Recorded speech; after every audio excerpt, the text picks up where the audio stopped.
Okay, so far in this chapter we have discussed regarding Arjuna's question. That's how the chapter began. Arjuna wanted to know the difference between, or he wanted Krishna to rather establish which is a proper form of worship, whether the personal form of worship or the impersonal form. So Krishna very clearly he establishes that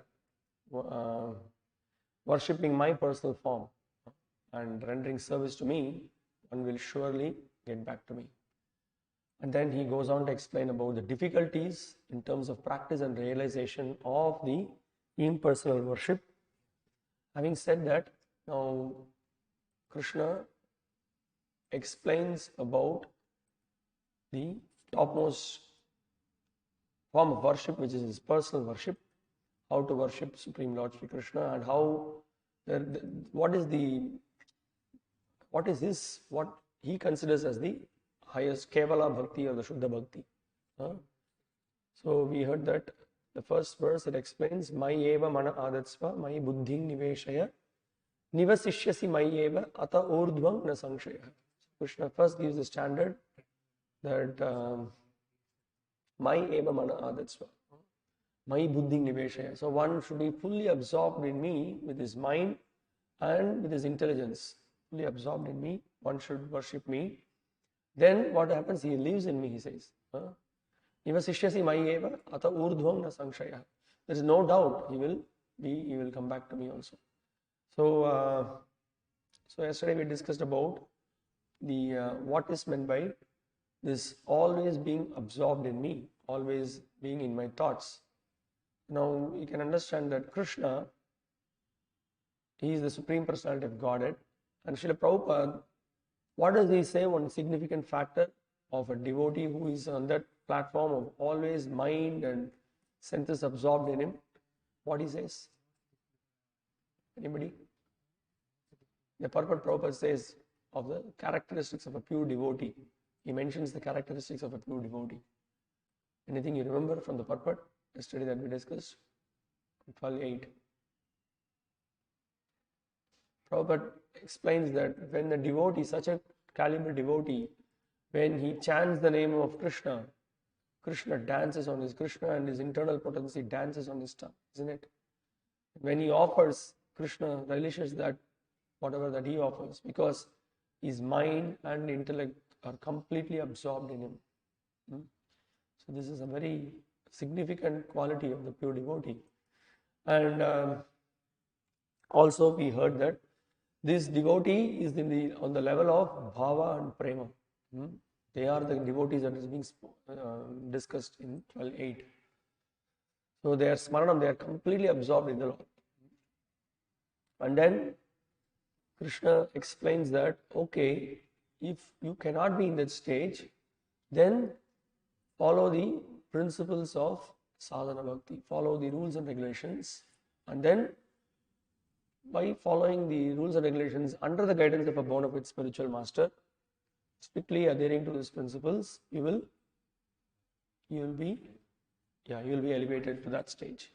Now we have to understand, when we discussed yesterday about this, that this devotee who is described in text 9, he is also very much absorbed, but time to time his mind is not completely absorbed like the person in the first category, text 8.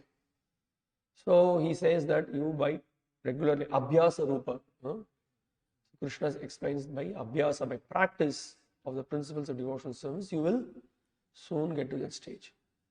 And then from the commentaries of the acharyas we discussed, there are here these two verses are referring to the practice of it is of the internal senses. We discussed about that.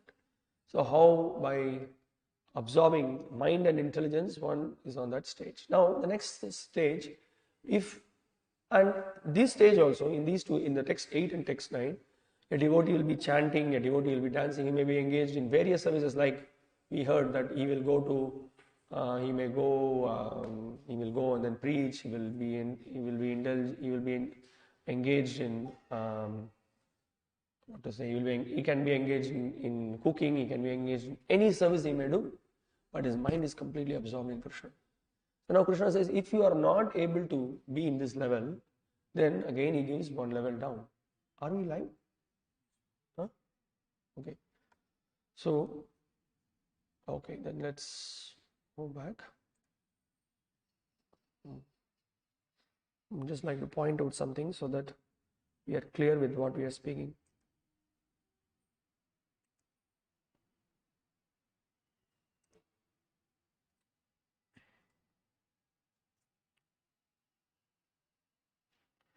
Okay, there is also another point that we heard yesterday, that what these pure devotees they do, their hearing, their reading, their speaking has got a very vast difference. Why? Because their absorption is so much. They are spontaneously absorbed in thoughts of Krishna. And so when they read the Bhagavatam, when they read any scripture, then they think about it. And then they really see how Krishna is reciprocating with his devotees. There's nothing mechanical in their practice. That's another amazing quality that we saw. So we discussed about manana and smarana. Manana is you contemplate on the subject matter what you have heard. You have read something. You just keep thinking about it, how to apply that in your life, and then you get realizations. So that mananam will lead to smaranam. Also, we hear in the Nectar of Devotion and other places as well. The goal of the entire study of the scriptures is for what? By studying the entire scriptures, what should we achieve? What should be our goal? Should become a Pandit, Trivedi, Chaturvedi? What should be our goal? The study of all the scriptures, or by the study of Bhagavad Gita, Bhagavatam, what should be the result of it? Yes, Smaranam. Krishna Smaranam should happen, right? You should always, 24 hours, you should be Krishna conscious. Smartavyam Saratam Vishnu, Vismartavyam na jatuchit. Sarve vidhi nishedeyasyat. Etayor eva kinkara. All of the rules and regulations are subservient to this principle of always remembering Krishna. Okay. So this process of mananam, and then this mananam will lead to smaranam. Now, one is not, if he is not in that situation, so that's what is the text 9 is speaking about. Atachittam samadhatum nashaknoshi maistiram abhyasa yogena tato mamichaptam dhananjaya. Then what happens? Krishna is suggesting that now fix your mind upon me without deviation, that you practice abhyasa yoga. He says abhyasa rupa. So we heard Prabhupada says that by the purification of the senses, he defines bhakti yoga as the purification of the senses. That's a very profound definition. We also discussed about how in the other places also in the Puranas it is explained.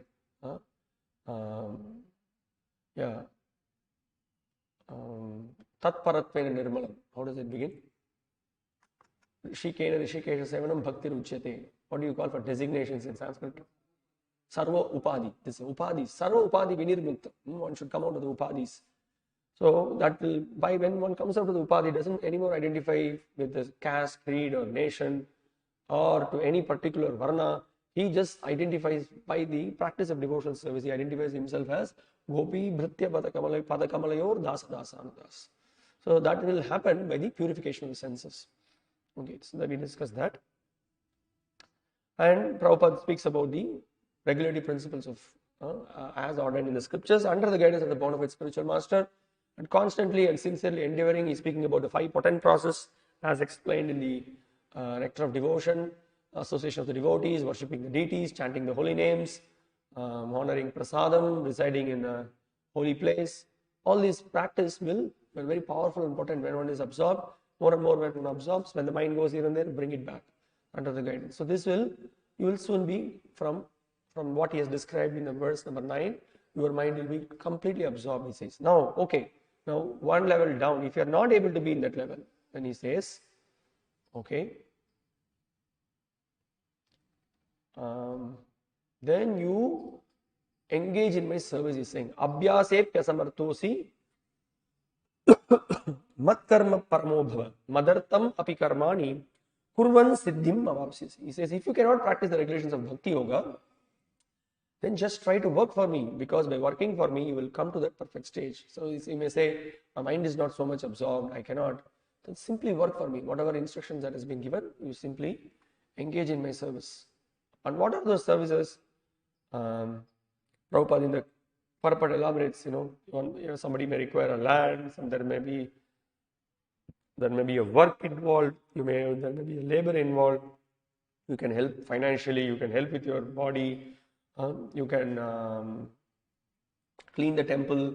I would just like to repeat, yesterday I was just going through one of the commentaries of Sripad Ramanujacharya. He also, whatever our acharyas are saying, I mean, Srila Baladev Vidyabhushan, Vishnu Chakrita, Srila Prabhupada, same nice points. He is also adding some more things which is very inspiring to hear. I will just read that. He says, if you are incapable of practicing remembrance in the above manner, then devote yourself to my deeds. Devote yourself to my deeds. Such devotional acts consist in the construction of temples, laying out temple gardens, lighting up lamps therein. You can see many of these activities. Sweeping the floor, sprinkling water, plastering the floor of holy shrines, gathering flowers, engaging in my worship, chanting my names, circumambulating my temples, praising me, prostrating before me. Do this, all this practice. Now, the thing is that when a pure devotee does it, his mind is completely absorbed. He's with total affection, he's doing it. But as we regularly hear, we come and associate the devotees, and then we engage in the service, our consciousness becomes completely different. And more we understand that we are doing it for Krishna, we are doing it for Krishna's pleasure, for the pleasure of his devotees, then our consciousness will rise. So this is the idea. We may at the beginning, because of the conditioned nature and the disease state, we may not have taste for it. But as we keep going on with proper hearing and practice, then we will be able to make progress. So this is the point here. So at least physically simply engage. Directly. So these three, 8, 9 and 10, these three verses are within the framework of devotional service. So Krishna is giving this option now. Now comes the next category. The next category is that, no, I cannot engage in Krishna's service. It's not possible for me. Prabhupada also points out various reasons for that. It could be due to familial situation, it could be due to social situation. Somehow he is not able to break the barrier. The person has got his own conditioning also. So he is not able to take it. So Krishna is suggesting now another alternative way wherein you can come to that level of engaging in his service, then mind being absorbed in his service, then mind and intelligence completely absorbed. You will come up. Now, he says, Ataitat apyashaktosi kartum mad yogam ashritaha sarva karma palatyagam tatak kuryatatma. So he says, at least, you just give up from your accumulated wealth or from your possession, whatever, you just be engaged in little tyaga. When we are just become completely possessive, we become very attached. But when we engage in little sacrifice, so gradually there is a very small bit of purification happens. So so Prabhupada is in the commentary in this purport is giving references of engaging in some sacrifice. That's what happens in the Varnashrama system.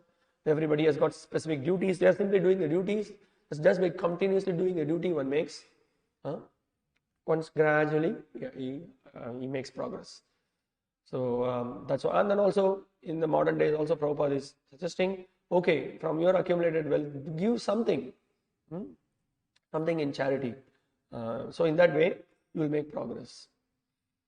Now one point I just wanted to discuss here, that you see somebody, Prabhupada one time he said that a person who is engaged in, so maybe he eats meat, maybe he offers, all this Kali Puja and all those things, he eats meat. Such a person, he says, is in a far better situation than a person who is atheist or who is following some faith, who calls the worshipping the deity or temple worship. They call it Satan worship. They become envious. So Prabhupada one place says that he's in a much better position, even though he may be eating meat, but if he follows the Vedic way of performing it, there will be a gradual purification that will happen. But those who are completely envious, those who are completely offensive, they will never be able to make progress. And also in this category, the person who is doing this, starting with a very some kind of a charity and trying to help some people, so the progress slowly he will make progress. And also Prabhupada, in this purport also, yesterday we discussed, Prabhupada is pointing out, it's not that we have to take up this indirect process, we can just take up the direct process. Because this is a step Krishna is giving, and then Krishna's intention is for everyone to engage in devotional service. So Srila Prabhupada is pointing out in his purport that one can directly engage in service. Okay. Now this, so far what we have discussed, so this is one category. So in this is the hierarchy. So you gradually engage in the principles of Varna and Ashrama, and gradually get purified. Then you may finally, by purification, you may come to the stage of Jnana, and then from Jnana one will make progress, and then you will practice the meditation, and then by meditation on Paramatma, then slowly you will make progress. Then gradually, by the association of devotees, one will engage in his service, and then mind absorbed in Krishna, and then mind and intelligence completely absorbed in Krishna, like he explains in the verse number 8. So this is one level. Now, in the verse number 12 that we discussed, Prabhupada is pointing out, he is discussing about another category. This category is that, he says that of all this, one can, if you cannot take to this practice, means he's saying that whatever that Krishna has mentioned, that you are not able to engage in my service. So even better than that, if you cannot do that, but he says that he says that this Varnashrama principles are also there. Now he said that at least give some charity. If you cannot do that, so then you take up the knowledge. You are not this body, you are spirit, soul. Meditation on the this process. This he's giving a suggestion for jnana. You take the process of jnana, take up the this specifically the impersonalists. This is what they do. No, neti. They try this form of worship. Then from that you can make progress. Now, yesterday I just got a question from one of the Matajis. She asked that, Prabhuji, it appears like when you see the verse number 12,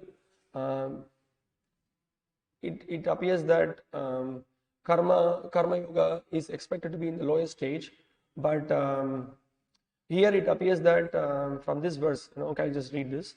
If you cannot take to this practice, then engage yourself in the cultivation of knowledge. Better than knowledge, however, is meditation, and better than meditation is renunciation of the fruits of action. For by such renunciation, one can attain peace of mind. Now, I just want to clarify that, you see, what happens, that is, yes, if one is in the Varnashrama system, and if he is following gradually the principles of karma, and then from karma he gets purified, then he goes to jnana, and then dhyana, and then he comes gradually up. Yes, that is the indirect process. So that is one level which is discussed from 8 to 11. Now this category Krishna is showing for those people who do not even want to take up this, doing some sacrifice. So Krishna is suggesting that you then take up the jnana, take up the process of jnana. But there is if you see the purport, very nicely Prabhupada is explaining, the process of jnana, it's not again easy for everyone to do it. So why? Because remember when we read the 4th chapter and 5th chapters, or in 3rd chapter also we discussed why somebody cannot directly take up jnana, because one needs to, the senses and mind needs to be purified. It's not so easy. So see, remember, a person who is practicing the process of jnana, he should be renounced, he should be celibate, it is not easy for everyone. One has to be pure enough to take up that process. So what is being suggested? So okay, now you follow the principles of Varnashrama Dharma. Okay, you be in whatever Varna you are, gradually you do your activities and then become detached, offer the results, then slowly you will make to the, again you will come back to the same process. Okay, I will just show you right there in the purport how Prabhupada is explaining this. So there is no confusion at all. So this is one hierarchy what Prabhupada is showing, from being detached, and then gradually you make progress, and then you develop jnana, and then from jnana you practice in meditation, then by practice of meditation you realize Paramatma, and then by the association of devotees you may gradually engage in service. So from 11 you come to the stage of 10, then 9 and 8. Now for those who are not ready to do this, so Krishna is suggesting that okay, then jnana, you take up directly the process of jnana. Now again he is giving a warning. So if jnana is difficult, Then Krishna in the verse itself is saying that better than knowledge, however, is meditation, and better than meditation is renunciation of the fruits of action. For by such renunciation, one can attain peace of mind. Why he says that? Because if you are not able to do such a renunciation, better you are not able to engage in this jnana process, better you give the results, fruits of action. So by giving gradually the fruits of action, slowly you will get purified, then you will be prepared for the process of jnana. Then from jnana, you will engage in meditation, and then from meditation, you will make progress. So this is another hierarchy Krishna is showing. So basically, it's the two tracks that you can see in these verses. Okay. Now, I will show that right there in the purport how Prabhupada is making this point. You see here, Prabhupada is pointing out. For those who are actually not able to follow the principles of Krishna consciousness, it is better to cultivate knowledge. So this is whatever Krishna said, 8, 9, 10. And if you are not able to do that, better you cultivate knowledge, because by knowledge one can be able to understand its real position. Okay. Now again he says, how from knowledge it will lead to meditation. Now, gradually knowledge will develop to the point of meditation. So what is that? That is the dhyana. And then by meditation one can be able to understand the Supreme Personality of Godhead by a gradual process. In the cultivation of knowledge, there are processes which make one understand that one himself is a supreme, and that sort of meditation is preferred if one is unable to engage in devotional service. So if you are not able to engage in devotional service, you take up this process of jnana, and then gradually making progress. So then he says, okay, I am not able to do this jnana process. Okay, come back. No, you take up. You follow the principles of varna and ashrama, take up, you gradually renounce things. If one is not able to meditate in such a way that there are prescribed duties as enshrined in the Vedic scripture for the Brahmanas, Kshatriyas, Vaishyas and Shudras, which we shall find in the last chapter of the Bhagavad Gita, but in all cases, one should give the fruits of labor. This means to employ the result of karma for some good cause. You have to start giving something from you for some good cause. Ultimately, we cannot be possessive. From there, it will slowly build up. So this is what it is. So here Prabhupada is summarizing this process. In summary, to reach the Supreme Personality of Godhead, the highest goal, there are two processes. One process is by gradual development, other process is direct. And here he explains that process. Devotional service in Krishna consciousness is the direct method, and the other method involves renouncing the fruits of one's activities. So what is the renouncing the fruits of one's activities? This is karma yoga. Then one can come to the stage of knowledge. What is this? Coming to the stage of jnana yoga. Then to the stage of meditation. What is this? Dhyana yoga. Then to the stage of understanding the super soul. So the realization of Dhyana Yoga, you will understand the super soul, and then by that you will come to the stage of the Supreme Vasudevam Sarvamiti Samahatma Sudurlabha. You will come to that stage of understanding. So this what Prabhupada is showing here is the indirect process. Rather, all the 7, 8, 9 are the direct process that has been discussed. And he says the direct process cannot be possible for everyone. Therefore, the indirect process is also good. But then, Prabhupada is not leaving. Again, he is pointing out. But Arjuna did not do the indirect process because Arjuna was directly a devotee of the Lord. And so he says that as far as the Bhagavad Gita is concerned, so one should not get what is actually the Bhagavad Gita is trying to convey. One should take up to the process of pure devotional service, or should take up to the process of bhakti. That is what is being emphasized.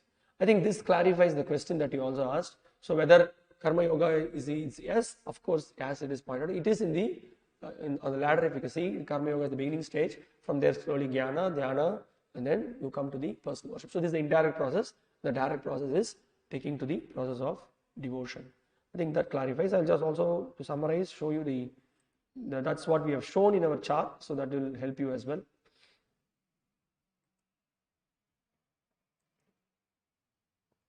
Okay. So we see the first one, 12.8, there is Smarana and Manana, Prema and Bhava stage, the topmost stage. Then if you cannot come to the or if you are not able to be in that stage, then that's one step down. By the practice of sadhana bhakti, you raise yourself to that stage. Then if you are not able to be absorbed with your mind and intelligence on the Lord, then nevertheless engage in the angas of bhakti with your senses, body, words, then you will be able to soon come to your mind and intelligence absorbed. So 12, that's why you see we have marked it in red. 12, 8, 9, 12, 8, 12, 8, 12, 9, 12, 10. All these three are devotional service. All these three are bhakti. Now 12, 11, which speaks about I am not able to directly engage in Krishna service.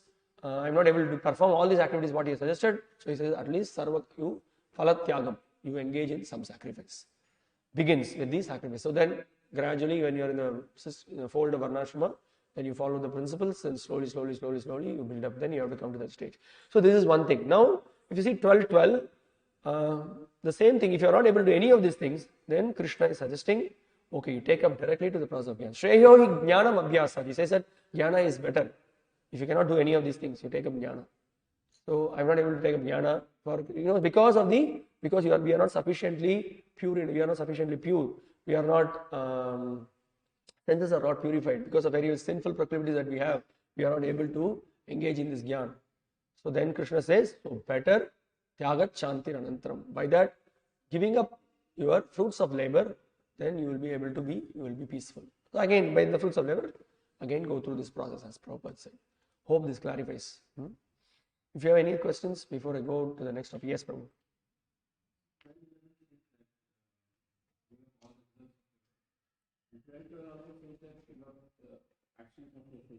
Yes.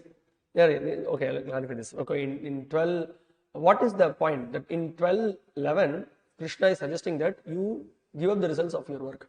Now, in 12:12, what Krishna is trying to say is, first he's saying, take up the Shreyo Jnanam Abhyasa. Jnana Dhyanam Visishyate. Dhyanat Karma Valatyagas Tyagat Shantiranantaram. First he's saying that better than So he says you take up this knowledge process. So this is better, but he's saying still of all these things better you renounce. Why?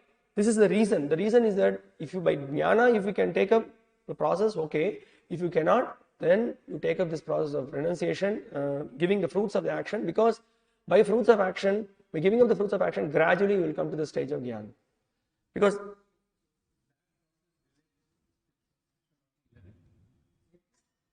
so you will again go back to 11. That's the thing. You instead of directly you are not able to follow jnana, so you go to 11. That's the whole point. So that was yesterday's question. So it is supposed to be in the lower, but it's in the 12.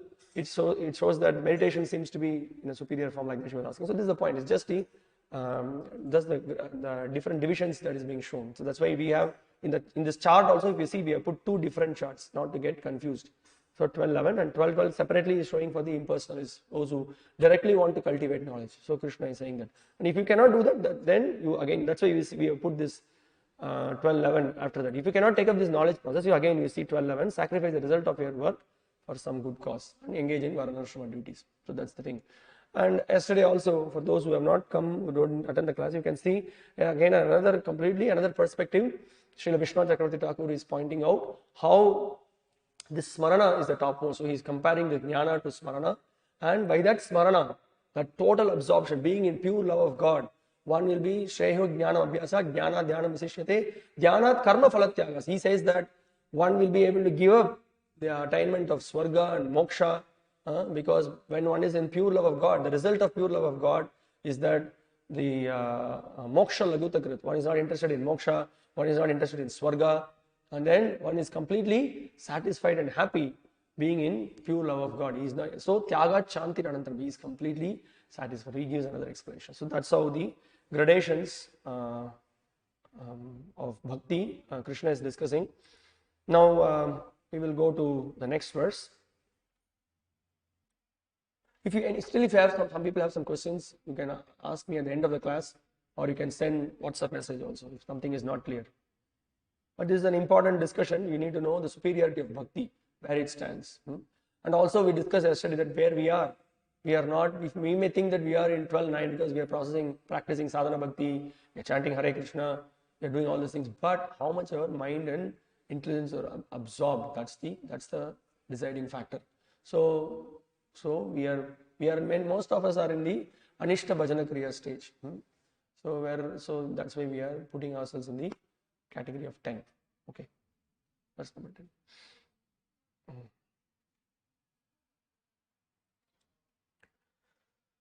Okay, now Krishna takes it forward. After the rest of the chapter, we can see Krishna is discussing about the qualities of a devotee. So there are different gradations of devotees. One is pure devotee, one is almost a pure devotee, then all of them are exhibiting some qualities. And those qualities Krishna is discussing. What are those qualities? What are those amazing qualities you will see in my devotee? Now, these qualities, where does all these qualities sprout from? Who is the reservoir of all these qualities? Krishna himself. In the Bhakti Rasamrita Sindhu, Srila Rupa Goswami discusses 64 qualities of Krishna. Beautiful. All those qualities, all those very unique qualities are discussed. So he is the source of all those qualities. And where else the qualities are discussed? In the Chaitanya Charitamrita, the 26 qualities of a Vaishnava are discussed. So Krishna is having all those qualities, and his devotee, because being engaged in the service of the Lord, because being connected with the Lord, all those qualities he also exhibits. So in the teachings of Sanatana Goswami, these qualities are being discussed. So before we open up these qualities, we will also see some of the qualities what in the Chaitanya Charitamrita Krishna's Kaviraj Goswami is discussing. He says, Kripalu Akruta Droha Satyasara Sama Nidosha Vadanya Mridu Shuchi Akinchana Sarvopakaraka Santa Krishnaika Sharana Akama Aniha Stira Vijita Shadguna Mitabhuk Apramata Manada Amani Gambira Karuna Maitra Kavi Daksha Mauni.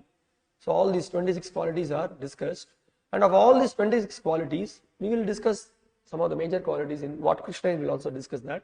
And of all these qualities, 26 qualities, if you remember, many of you have read Prabhupada books, Chaitanya Charitamrita, what is the most important quality which will bring forth all the other 25 qualities?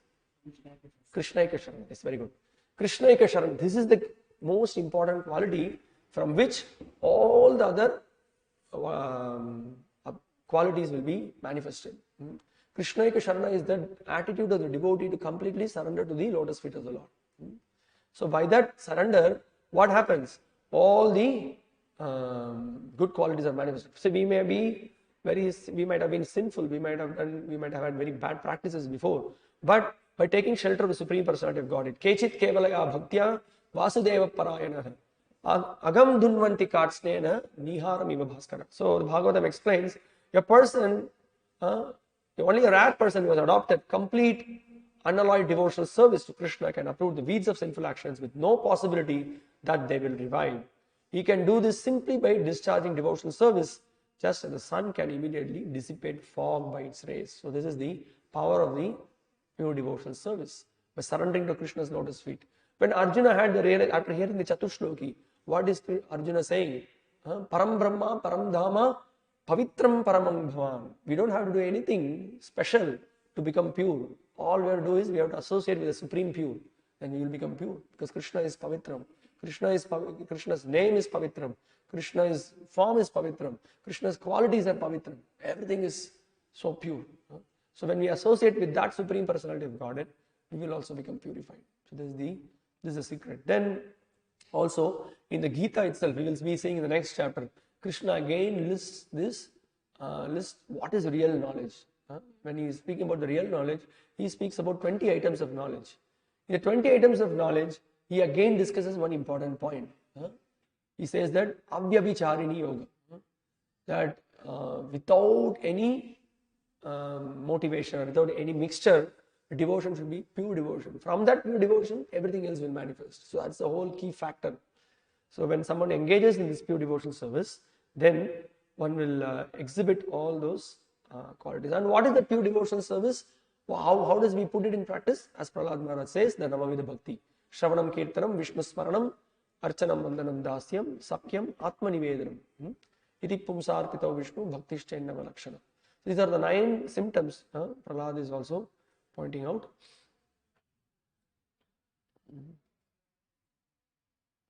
And now we could think of what could be, why Krishna has to speak about these 26 qualities. What could be at least in this chapter, some 20 qualities about this devotee Krishna is discussing. What could be the reason why Krishna has to discuss these 20 qualities? Prabhupada is discussing the purport. Any thoughts?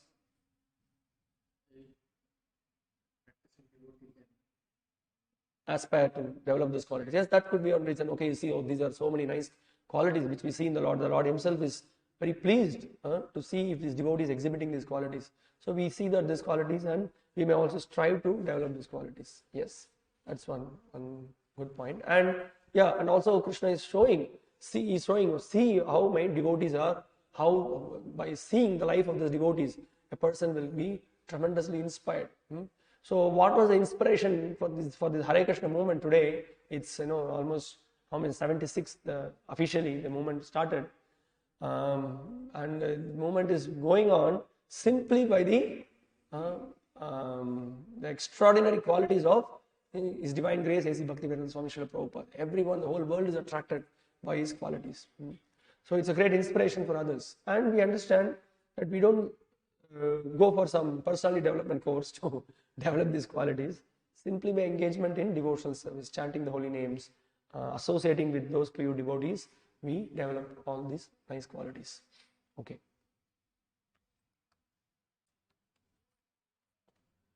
And also, Prabhupada points out that as for advancement in spiritual science, one should have a test to see how far he is progressing. He can judge by these items. So this is also another, measuring benchmark, we can say. It's also benchmark we can just to see where we are. Prabhupada says in one purport. So how to find out how much we are advanced? You don't have to go and ask anyone. Don't have to ask, look at some certificates to how much our lust, kama, krodha, lobha, moha, mada, matsarya, how much it has come down. How much our taste for chanting the holy names has increased. How much we are spending our time in Krishna conscious activities. Are we inspired? So these are all the symptoms. So we know where we are, and we know how much we have to work, how much we have to really beg for mercy. So all these things. So it's a good way. So that's how devotees will be happy to hear Krishna's wonderful qualities and also the devotees' qualities, and which will inspire us to develop those qualities. And another good example, it's given in Chaitanya Charitamrita. Srila Krishnadas Kaviraj Goswami is pointing out when the Madhavendra Puri's pastimes is discussed, one nice verse it points out, Dharma Stapana Hetu Sadhu Vyavahar. Sadhu, what is Sadhu's activity? He is meant to establish Dharma. And how he does it? He says that Puri Goshaye Acharan Say Dharma Sa. Yeah. Simply, he is giving the example of Madhavendra Puri, simply by his presence, being somewhere, because a Vaishnava has all these top qualities. And when he goes somewhere, just by seeing the personality, what a sadhu he is, people are inspired. Just he's setting the dharma. Even before when he speaks completely pure Krishna conscious philosophy in line, in parampara, as what Guru Sadhu-śāstra, exactly like that he speaks. And by his example, he is so perfect in the conclusions of the scriptures. So that is the point is being made. Say dharma sa. He's by his dharma stapana, by acharan, just by his activities he's showing. So it's very important for us to not just we speak, we also follow these principles. So there is in public and in private, the qualities are, we exhibit the same qualities. Harishori Prabhu was making a point that there was never a time they saw in privacy, Prabhupada was a different person. No, Prabhupada was the same, Srila Prabhupada was same person. Wherever he was, in any situation, he was totally Krishna conscious. There is no question of, we can see how many so-called sadhus, their private life is completely different. He said, that is public, this is private. Devotee is Krishna conscious always. So this is what Krishna is discussing about such devotees. So you see the glory of bhakti, and my devotees, you can see all those wonderful qualities, great qualities. And what are those great qualities we will discuss. Okay.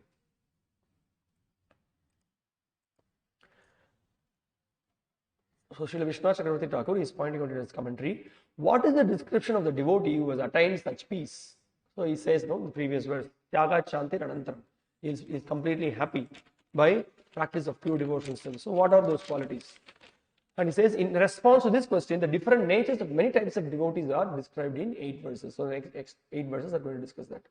Adveshta sarva bhutanam maitra karuna evacha nirmamo nirahankara samadukka sukakshami santushta satatang yogi yatatma drida nishchayah Mai arpita mano buddhir yomad bhakta same priyah. One who is not envious but is a kind friend to all living entities, who does not think himself a proprietor and is free from false ego, who is equal in both happiness and distress, who is tolerant, always satisfied, self-controlled, and engaged in devotional service with determination, his mind and intelligence fixed on me, such a devotee of mine is very dear to me. So, I think most of the words we all know. I would just like to go through the word to word also with you.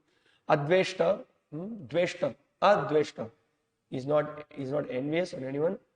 Sarva bhutanam, toward all living entities. Maitraha is very friendly towards all living entities. Maitraha is friendly. Karunaha is very kind. And nirmamaha, mama, ahang mameti, nirmamaha means without, with no sense of proprietorship. Although it may, okay, we will describe other things later. Okay, we will just go through the word to word. Nirahankara, free from false ego. Sama is equal, equipoise. Dukkha, sama when he is in distress. Sukha when he is in happiness. Shami, shamyatam, we say shami, forgiving. Santushtaha is satisfied. Satatam, so always satisfied. And who is that person? That yogi who is always satisfied. Yata Atma. Yata Atma means that person who is self-controlled. Dhrida Nishchaya. This word Dhrida Vrataha, Nishchaya. We studied Nectar of Instruction also. Utsahan, Nishchaya, Dhairyat. So Dhrida Nishchaya. Specifically, I am going through word to word just so that at least we will know these qualities which are very important. At least let us know first of all these qualities. One day we will develop all these qualities. My, upon me, and this is a very key factor, no? So because they are absorbed in me, my arpita mano buddhir, yomad bhakta, such a devotee is very dear to me. Which devotee is very dear to me? Who is exhibiting all these qualities. Okay. So now we will read the translation. One who is not envious, but is the kind friend to all living entities, who does not think himself a proprietor and is free from false ego, who is equal in both happiness and distress, who is tolerant, always satisfied, self-controlled, and engaged in devotional service with determination. His mind and intelligence fixed on me. Such a devotee of mine is very dear to me.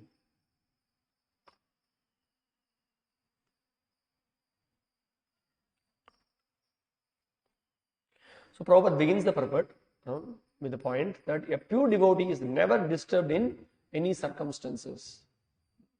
So he is not agitated.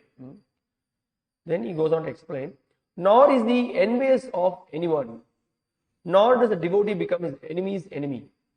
He thinks, this person is acting as my enemy due to my own past misdeeds. So it is better to suffer than to protest. In the Srimad Bhagavatam, it is stated, Tattenu kampam susamikshamano bunjana evatma kritang vipakam. Whenever a devotee is in distress or has fallen into difficulty, he thinks that is the Lord's mercy upon him. He thinks, thanks to my past misdeeds, I should suffer far, far greater than I am suffering now. So it is by the mercy of the Supreme Lord that I am not getting all the punishment I am due. I am just getting a little by the mercy of the Supreme Personality of Godhead. Okay, we will discuss this. This is Srila Prabhupada said that every devotee and a woman should know this verse. Tattenu kampam susamikshamano bunjana eva atma kritam vipakam. So every one of us are suffering our past deeds, isn't it? Now, why are we suffering? Because we have done some mess in the previous life, previous lifetimes. So many lives we have messed up. So we are facing the reactions of it. Now, what is the proper conception with which we should approach it? So Brahma is setting the standard. He is saying that a devotee thinks that I should have suffered much, much more. Because by the mercy of Supreme Lord Sri Krishna, only my suffering has come down to this level. So I will continue to engage in the devotional service of the Lord. No, he doesn't stop because he is having some problem. Srila Bhaktivedanta Saraswati Thakur once was dealing with one He appeared like a great devotee of Lord Gauranga, R.C. Babu. R.C. Babu was always glorifying Chaitanya Mahaprabhu, was showing like he was a great devotee. But he had a daughter, and this daughter became sick for various reasons, and she tried to treat her, but she died. After she died, R.C. Babu rejected the worship of Gauranga. He said that, what is this? Maybe he had doubts whether God existed. So he didn't understand the approach, what is given in the Bhagavatam. So Lord has got a plan, and if we are undergoing some difficulties or some bad situations, that is for our purification. We should take it as an opportunity. We should approach difficulty as an opportunity for our purification. That's the right approach. This is how we see the study of Bhagavad Gita and Bhagavatam. It is very, very relevant. It is helping us how to deal in our day-to-day life, how to practically deal with the situations. It's not something in theory. When we put this in practice, such a progress we can make. We can live in this world. How many people are committing suicide? How many people are getting into depression? They do not know how to deal with it, how to deal with the situation. But here, Krishna and his pure devotees are teaching us how we are to deal in the situations. And Brahma, further he says, for a person who has got this attitude, he says that going back home, back to Godhead is his birthright, he says. Tattenu kampam susamikshamana bunjana evatma kritam vipakam ridva vapurbhir vidadan namaste. What he is doing with his body, mind and words, he is always offering his homages to Krishna. He is glorifying Krishna, engaging in devotional service. And for such a person, he says that jivesa yomukti padesa dayama. For such a person, liberation in this particular sense means that attaining the lotus feet of the Lord, going back home, back to God. It is his birthright, Brahma is saying. So that is what is being pointed out here. Now in the Prabhupada, he makes a point that this person is acting as an enemy due to my own past misdeeds. So someone is inimical to him, rather than cursing him and shouting at him and then blaming him, a devotee has a different approach. Okay, I've done something, that's why this situation has happened, and that is why unnecessarily there is no fault on my side, but he is shouting, okay, we will take it. So we can see so many examples we can see from Bhagavatam. We can take the example of Chitraketu. Chitraketu, when Mother Parvati, she cursed Chitraketu, Chitraketu took it in proper spirit. He didn't again, he could have, he was also very elevated, he could have refuted, he could have fought. He said that really my intention was not to criticize. I know Shiva's unique great position, but there are the worldly people, what they will think. In that sense, I spoke. But I fully take it as the mercy of the Lord. Thank you very much. Like that, he was with full heart. He accepted the curse. And then Mother Parvati felt bad about it.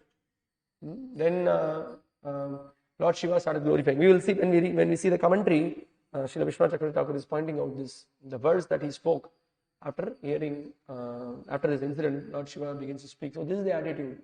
Then we can take the example of whom we can take example from, even from the life of Quresh. The Ramanuja's line. Quresh was he was amazing. He once when one of the Chola king, I think, he was, he wanted to have debates. He wanted to basically convert the whole kingdom into worshippers of Lord Shiva. So what he did was he arrested. It's a long story, making it very short. Quresh was arrested, and then what was done was he represented Ramanuja. He represented himself. Ramanuja hid himself. They did that, and then he represented himself as the Acharya. And then what they did, they plucked their eyes, and he lost his eyes. But he didn't curse the king. He didn't say anything, and he wanted to somehow or other save Vaishnavism and wanted Vaishnavism to spread. So when Lord Varadaraj wanted to give, he always used to glorify the Lord, sing prayers. Lord Varadaraj wanted to give some boon to the Lord, to Quresh. So he said that he didn't want any boon. He was not asking anything. My dear Lord, please give back my eyes for my service. He could have asked that. He didn't. So when Ramanuja came to know about this entire incident, he was not happy. So he came and spoke to Quresh. He said that okay, you are not asking any benedictions. I have a request. You go and then plead the Lord. You go and tell the Lord that one of my disciples, he has one of my exactly what he's saying, that you one of my there is kind of a repair that has happened. Not the right word to use, repair. He said one of the objects is not properly functioning. That has to be fixed. So it is my guru's property. So that needs to be fixed. So you please help, like that you ask. So then Quraysh was understood. So then in that context he agreed, because this is my guru's property, it has to be done. So in that context he agreed, and then he went, and then Ramanuja explained, this body is my property. You surrendered your life to me. So I have so much service to do, and I want your eyes to be restored. Then he agreed. For me himself, he never agreed. And another point is that when he went to the Lord, he was asking the Lord, please forgive this king and others who are against us. These are very high elevated devotees. See, they are showing by example how elevated they are, how much they don't have any dvesha on anybody. But for the sake of, again, this is another point, for the sake of correcting, for the sake of preaching, the devotees may be very strong, they may discriminate, they may chastise, but personally, their only desire is paradukha dukhi. They want to save the lives of the people. So these are the qualities of great personalities. Okay. So, and who else also by the Mrigari, we can take the example of Mrigari. Mriga Hari.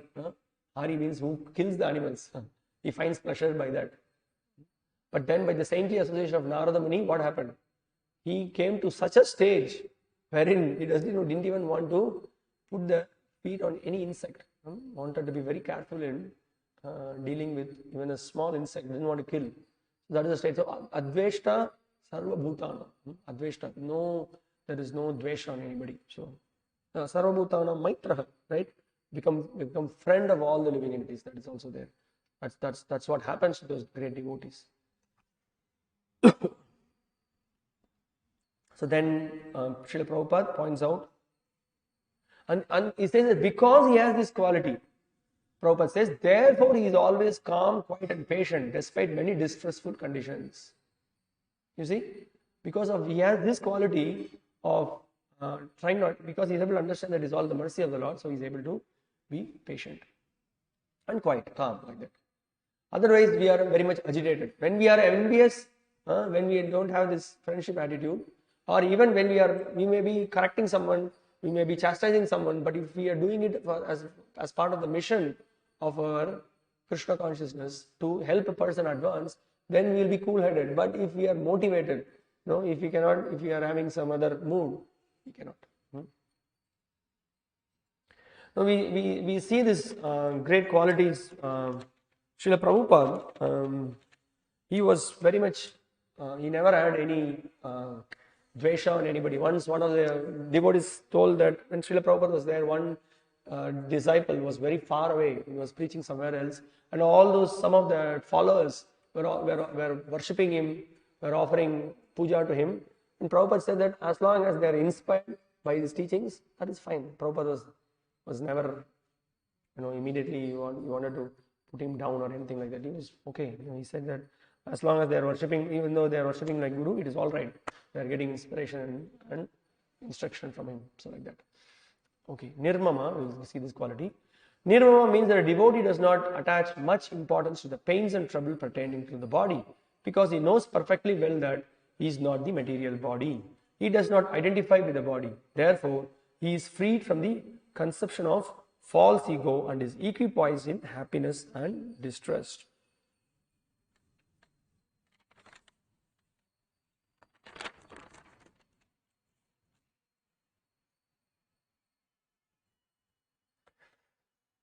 Okay, so this is another quality, that is a basic quality, but also Srila Rupa Goswami also is discussing. But when we become attached to some objects, attached to some possessions, that becomes a stumbling block.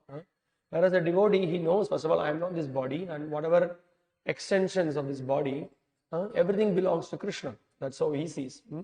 So we can see advanced devotees, they don't identify themselves with the body. Whatever situation that happens, they use their body, just to keep this soul and body together, they engage in the service of the Lord. They don't unnecessarily accumulate things, and they immediately always remember this to be the property of the Guru.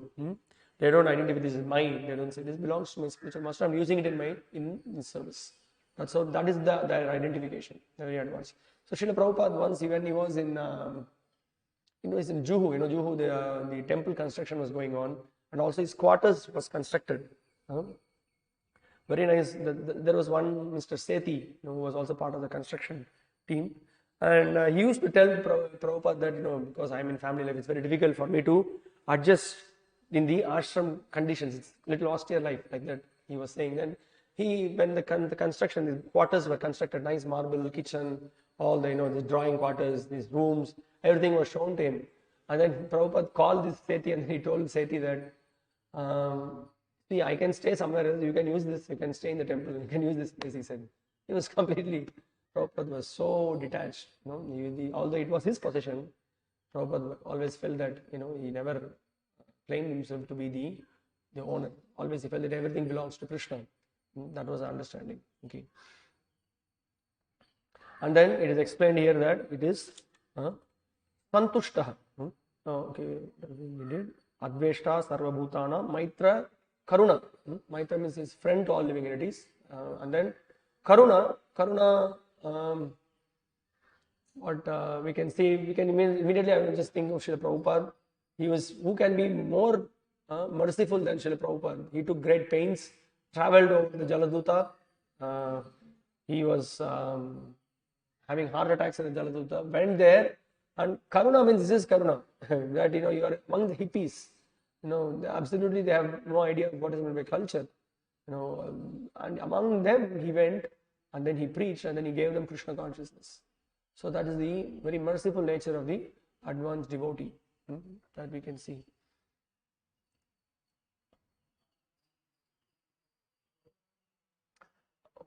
Okay, Santushta Satatam Yogi. Then Krishna speaks about Nirimama, Nirahankara. Yes, we can discuss about that.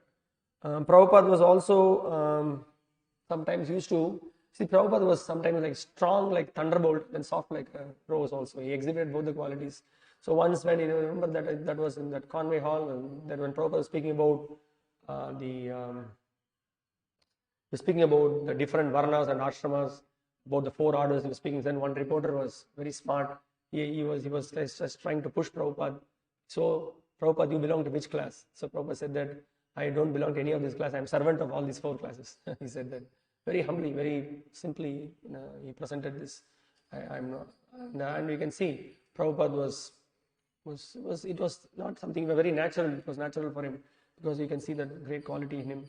So he was able to exhibit. There are also times for correcting his disciples. He used to be very heavy, but personally he was very, very soft and very gentle with devotees to bring them in Krishna consciousness. And his heaviness was also exhibition of his mercy. That's the point. Okay.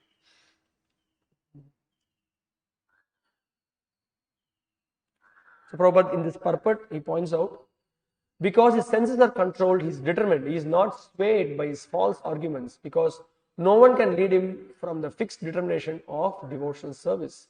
He is fully conscious that Krishna is the eternal Lord, so no one can disturb him. And this is again another exceptional quality that we can see in this devotee, this determination. This is also Srila Rupa Goswami is discussing. Utsaha Nishchaya Dhairya. So this determination is so important. There are so many people, they told Prabhupada that, Swamiji, you're an old man, what is the point now? You are going there, it's very cold there. What you will get to eat? But Prabhupada was very determined. When Guru Maharaj gave this order, I have to do it. So he prepared himself, although there were so many people giving negative ideas, but he never gave up. He was so determined. Remember, sometimes he used to come, and then the first 1 year, sometimes he used to come to the Boston Harbor and then see when is the next ship. It was difficult, but he never gave up. He just went on pushing, and then you can see what happened. There's a great revolution that happened.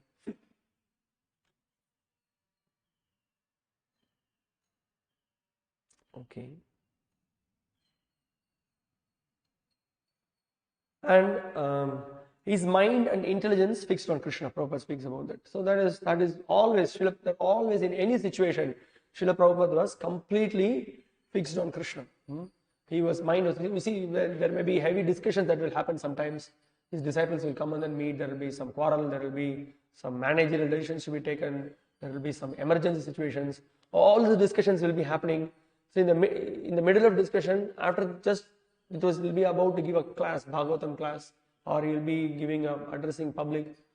The class will be so perfect without any even you will not even see a trace that there was a very tense situation before this, because that was because Prabhupada was always Krishna conscious. His mind and intelligence was completely absorbed in Krishna. So for him to come and speak about Krishna, that was very spontaneous. It was overflowing with pure devotion.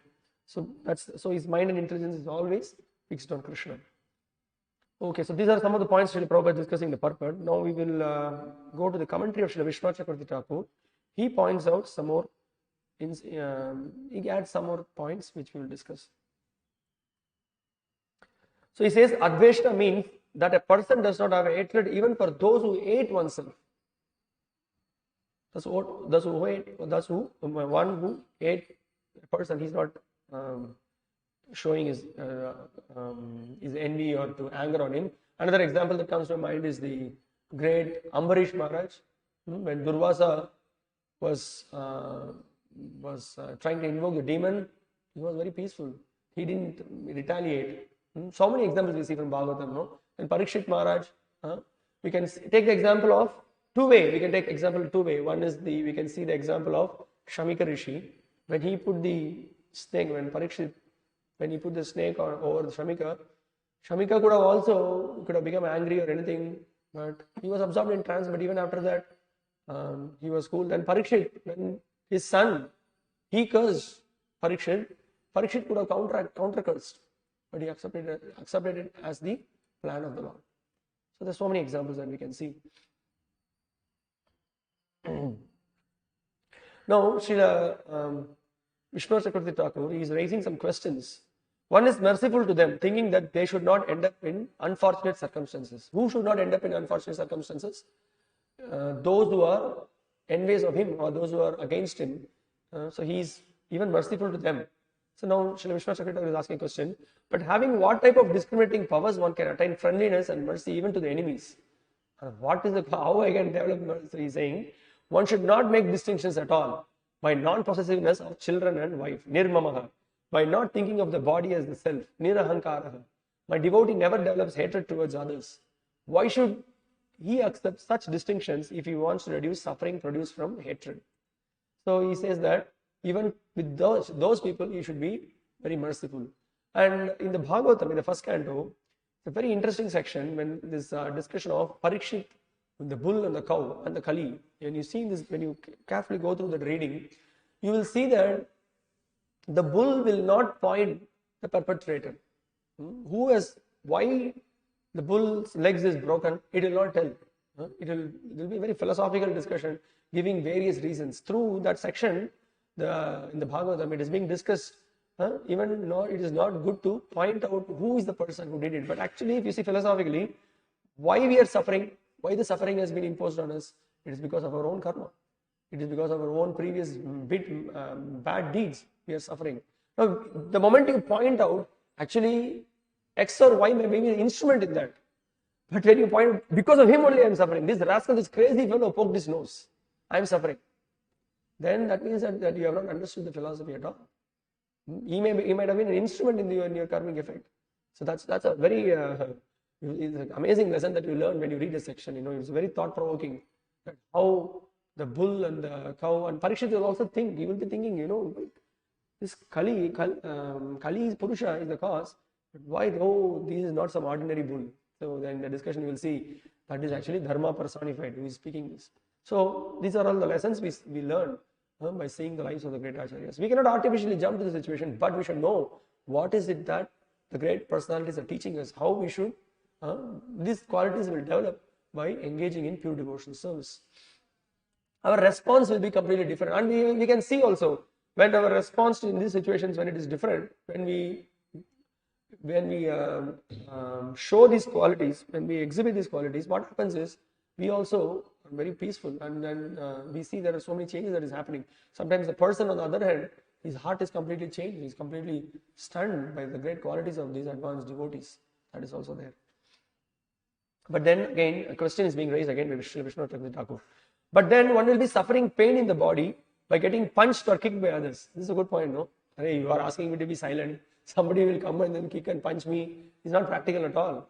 What you are speaking. Then you see what is the answer being given.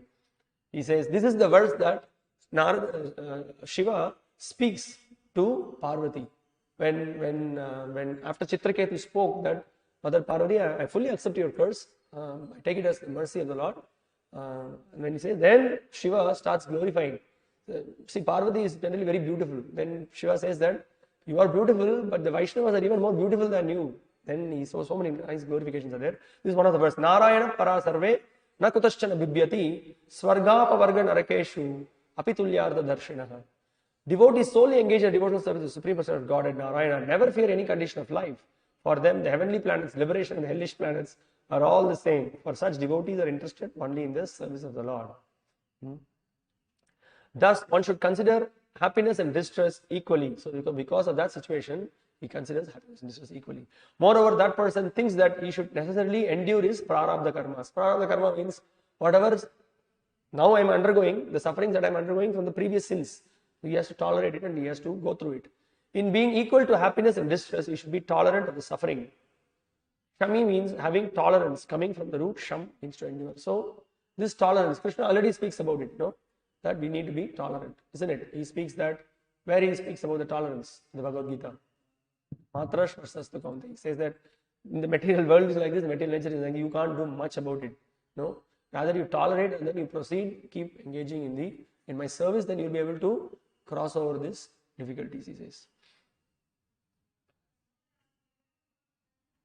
Then he says that he's asking another nice question. He's asking me, but how will such a devotee be able to maintain his life?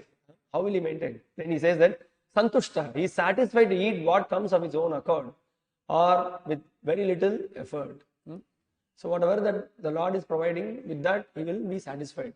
He will not make allow, he will not engage atyahara, prayasa, too much prayasa, that he will not engage.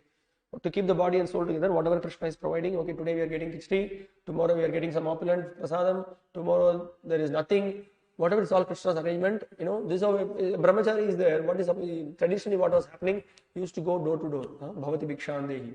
He will take bhiksha, whatever he gets, that's it. That is what, that's how, then he will come and then cook, and then he will, that whatever Guru cooks, and when he calls, he will take. That's what is the Vedic standard. So Krishna is saying, so in that way he is very satisfied. Krishna has provided me today like this, I will take up. Krishna has not provided me, that's okay, this is Lord's plan, like that he takes.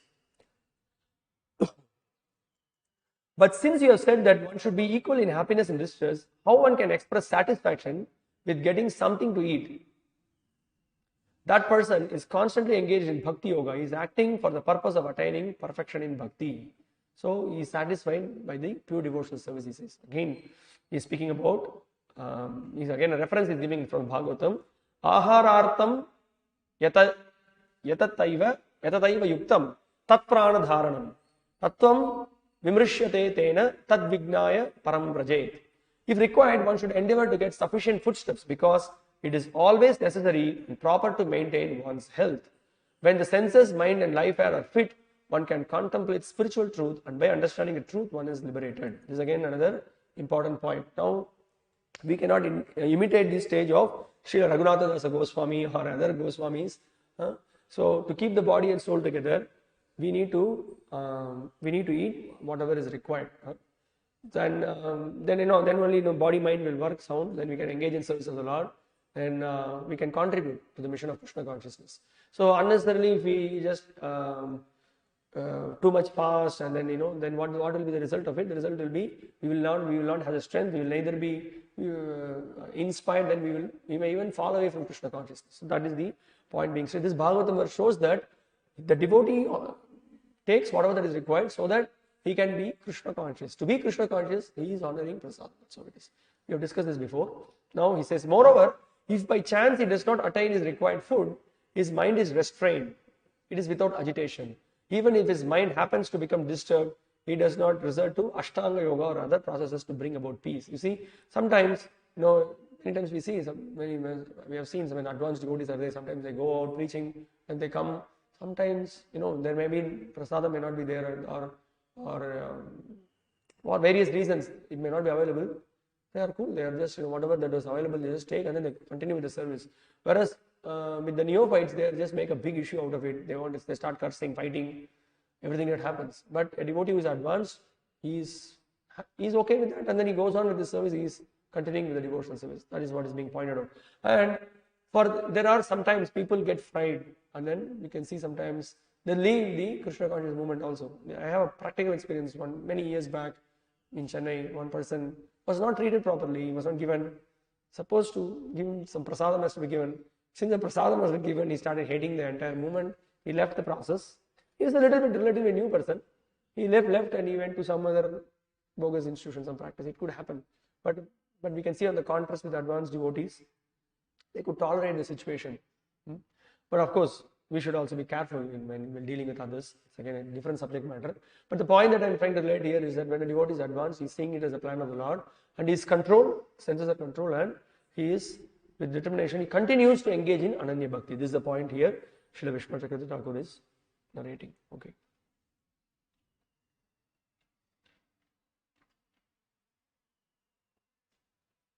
Okay, so we'll go to the next verse, text 15.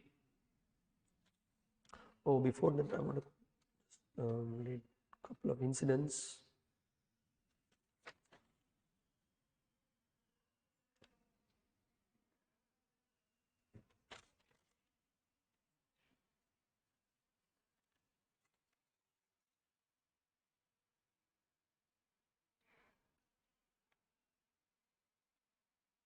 Okay. Text 15. Yasmanno dvijate loko lokanno dvijate chayah harshamarshavayoddvegair mukto yassachame priyah. He by whom no one is put into difficulty and who is not disturbed by anyone, who is equipoised in happiness and distress, fear and anxiety is very dear to me. So Krishna explains further qualities. He says, Udvijate, this is again another quality, he is not agitated. So, na udvijate means he is not agitated. Lokan, loka from people, udvijate, same word is used. And then harsha marsha. Harsha means happiness, amarsha means distress. Bhaya means fear, udvegaihi, anxiety. Muktoya sachame priya. Such a person is very dear to me, who is free from fear, anxiety, and is equipoised in harsha marsha. He is equipoised in both the situations, in happiness and distress. You will see sometimes some of the qualities may be repeated. Why it is repeated, Srila Prabhupada is clarifying. We will discuss that. A few of devotees' qualifications are further being described. No one is put into difficulty, anxiety, fearfulness, or dissatisfaction by such a devotee. Since a devotee is kind to everyone, he does not act in such a way as to put others into anxiety. At the same time, if others try to put a devotee into anxiety, he is not disturbed. It is by the grace of the Lord that he is so practiced that he is not disturbed by any outward disturbance. Okay, I am just loudly thinking, any example that is coming from the Bhagavatam to you, we discuss some examples, any other example that is coming to you from Bhagavatam, who showed this exemplary quality of not being anxious? Or Prahlad, thank you very much. Yeah, that's what I was immediately thinking. There are also other examples are there. Yeah, Prahlad Maharaj was an exceptional personality, and you just think of all the atrocities happened to him. My God, he cannot even imagine. They tried to trample him with an elephant. They tried to throw him away from the mountain. They tried to send all those snakes to kill him. What other incidents? What other things that happened? So Prahlad he didn't exhibit any fear at all. He was so peaceful. He was so absorbed in the protection of the Lord. What Prabhupada says, he says, Rake Krishna Mareke, Mare Krishna Rakeke. If Krishna wants to protect someone, who can do something about it? If Krishna wants to kill someone, nobody can do anything about it, isn't it? So a devotee is fully is fully aware, is completely convinced of the protection of the Supreme Personality of Godhead. And as a result, he is not in any anxiety, he is not into fear. And also another thing that Srila Prabhupada is pointing out, he does not even put others into anxiety, isn't it? But we can see in practical situations, a devotee may put others into anxiety. That is there. That is also there. We cannot avoid it. Why? For one purpose, to bring the person in Krishna consciousness. So that's what the spiritual master does. He is not allowing the disciples or other persons to whom he is preaching, not only the spiritual master, all the sincere preachers who are, according to Sri Chaitanya Mahaprabhu, he says that Jare deko tare kaho Krishna upadesh amar agye guru e taro e desh. Everybody is like a spiritual master, whomsoever is preaching Krishna consciousness. So they agitate the minds of the people. Here it is said that you should not put others into anxiety, but they may put others into anxiety. For what? For his own interest? No, not for his own interest, but for helping others to come to the platform of Krishna consciousness. Wake up, don't sleep, do some service for Krishna, don't space out. His Guru is giving a mission for the disciple. So that, generally our tendency is to relax, relax, be slowly, and then we are being put into pressure. It's good to have some pressure. If we don't have any pressure, then we will too much relax and then we will be sleep in the lap of Maya. Then we will be in great trouble. But when we are in little pressure, then we will do something for Krishna. And that will purify us. So our movement is called as the pushing movement, isn't it? Srila Prabhupada says that my Guru Maharaj pushed me, I am pushing you, you push others. So we have to push this pushing movement. So then in that sense, we may put others into anxiety. So that is what preaching is all about. So and also, when Manidhar Prabhu was here, he told one point, he said that if someone thinks that I will join the Hare Krishna movement and then I will be very peaceful, then he said that we are in a great illusion. So that means what? When you join the Hare Krishna movement, you will be in anxiety, you will be in stress, you will be taking stress tablets. Not like that. It's not. This anxiety is actually bliss. The very nature of this material world always puts us in anxiety. If you are not anxious for Krishna, then you will be anxious for serving Maya. This is the whole point. So one should understand that if we can help people by giving Krishna consciousness, we will be able to help them to come out of this anxiety of this material world. So a devotee really, so even though he may have some difficulties, he may go through a distressful situation, he is very fixed in the service of the Lord. He goes on to please the Lord. This is another point. You see, the very nature of the material world is like that. It is very unavoidable in this material world. You see how it all happens. Even if you see the biological cycle, it is like that. Jivo jivasya jivanam. You see there is an insect, some frog is eating the insect, and that frog is devoured by a snake. So that's how it happens. Well, also in China, they take the snake also. So that's how the cycle happens. There's always there is kind of an exploitation, there's a dominance, but a devotee is the only person in the entire planet. If at all you can find one person who is not anxious, who is not exploitative, that is only the devotee. That is what you can see. There's all these great qualities in him. He never puts others into anxieties, he never puts others into difficulty, and rather he takes difficulties, he takes up anxieties to save others from anxiety and difficulty. Vaishnava is paradukha dukhi.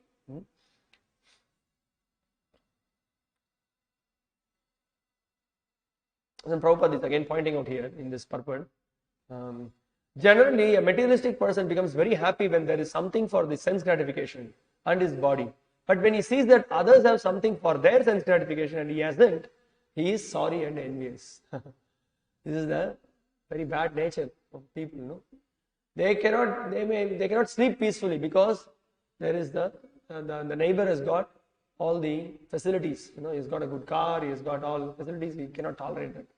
So he's saying that when he is expecting some retaliation from an enemy, he is in a state of fear, and when he cannot successfully execute something, he becomes dejected.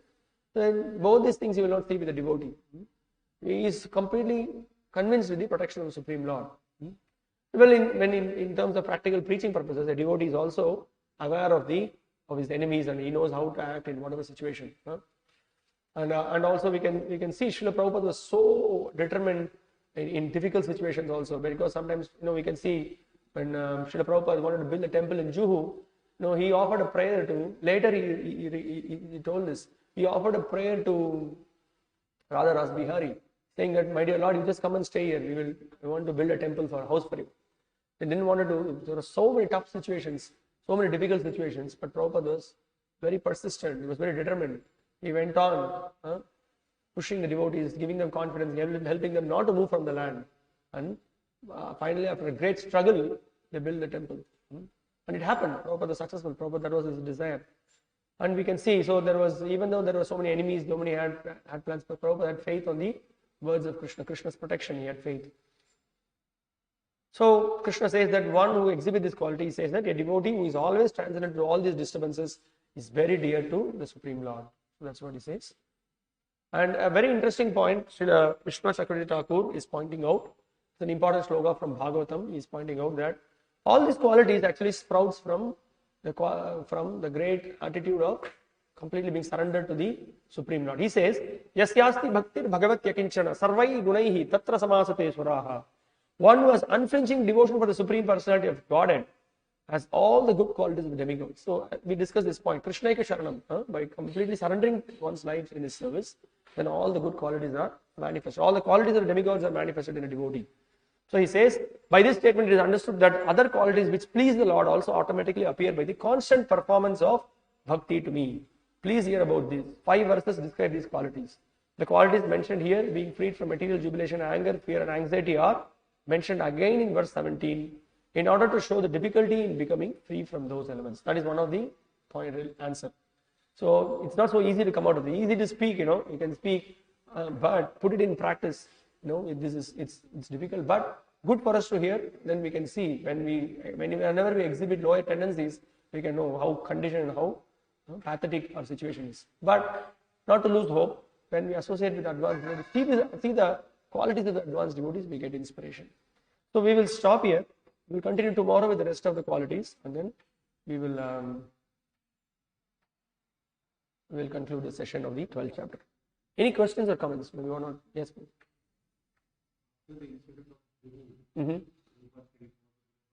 That's a good point, yeah. Devotee always says that, okay, if someone is doing something to me, it is okay, but then if someone does something, he's not going to be quiet. Yes. He's going to fight like, he's going to go. Yes. Yeah, Jagadish Prabhu is pointing out that Srila Prabhupada, he said, after they got the land, Prabhupada said that it was a good fight. He said, yes, Prabhupada that shows his determination, not to give up. He has a plan for Krishna and he does it. He wants to, he pleased the Lord. So that was Prabhupada's great quality, which you could see was persistent in. Others may give up, but he knows he had the vision. He knew what he was doing. Okay, thank you very much. We'll discuss some more of these qualities tomorrow and then we will continue. Hare Krishna. Srila Prabhupada ki jai.